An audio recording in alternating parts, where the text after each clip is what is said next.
ho visitato per voi il santuario in cui sgorga l'acqua miracolosa.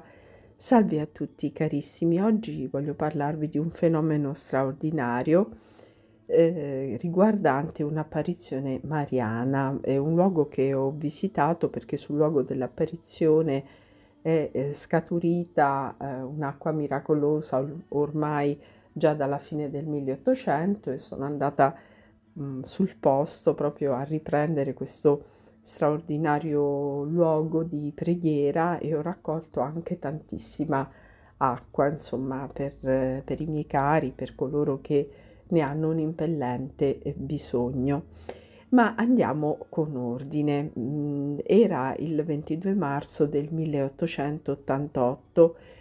Due contadine che si trovavano in montagna alla ricerca di una pecorella smarrita, ebbero una visione straordinaria. Si trovarono di fronte ad una visione celeste. Videro una luce intensissima in cui riconobbero l'immagine di Maria Santissima addolorata, semi-inginocchiata, con ai piedi il figlio morto e lo sguardo rivolto verso il cielo e le braccia allargate in atto di offerta. Dopodiché, immediatamente rivelarono alle autorità ecclesiastiche locali quello che avevano visto e costoro, insomma queste autorità, tra cui il vescovo del paese vicino, iniziarono ad indagare su queste apparizioni e lo stesso vescovo di Boiano ebbe la grazia di vedere la Madonna addolorata così come era apparsa alle due contadine. Quindi si decise, a 2 anni dall'apparizione, il 28 settembre del 1890, di iniziare la costruzione appunto del santuario in onore proprio della Madonna addolorata che avevano visto le sue le due pastorelle.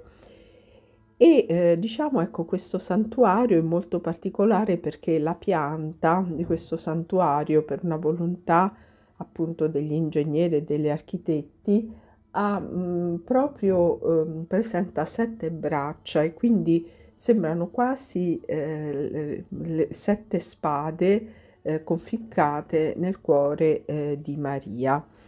In questo santuario è molto suggestiva la cosiddetta via Matris, cioè c'è una strada che porta sulla collina delle apparizioni, che è costellata di statue, ciascuna delle quali ricorda uno dei 7 dolori della Vergine Santa.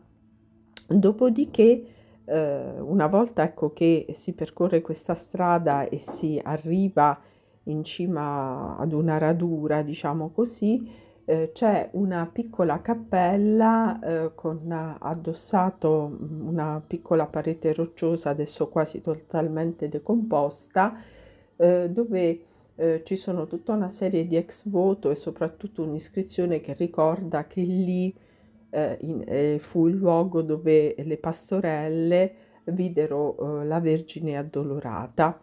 E poi, ecco, però della roccia originaria è rimasto praticamente ben poco.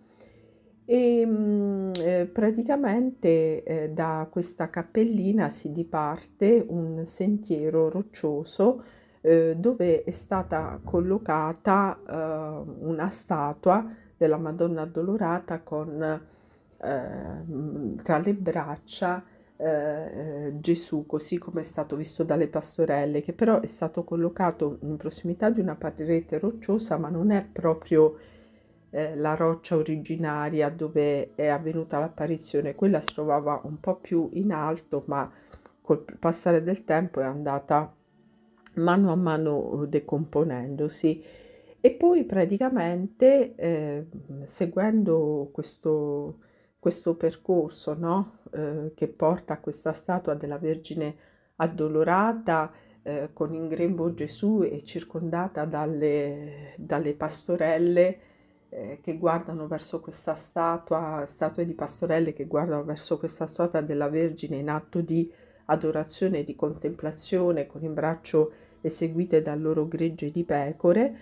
Si scende lungo un sentiero e là si arriva al luogo in cui è scaturita l'acqua miracolosa che ha operato molti e diversi miracoli. Bene, allora non mi resta altro che farvi vedere le immagini di questo luogo e dirvi appunto dove si trova, in modo che ciascuno di voi lo possa raggiungere, possa fare questa esperienza di preghiera, anche di raccolta dell'acqua, diciamo, ciascuno secondo quelle che sono le proprie necessità.